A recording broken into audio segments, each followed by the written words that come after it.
Masakit naman talaga yung mga pinagdadaanan ni Mitena. Naniniwala ako na masakit talaga yun. Pero ganun talaga eh. Pati yung mga magulang nagkakamali. Sana matutunan ni Mitena na magpatawad. Para hindi niya dala lahat ng galit at ng sakit sa puso niya.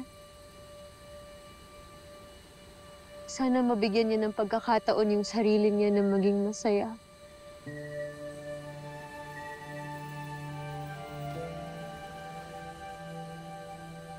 Pinapahanga mo ko, Naya.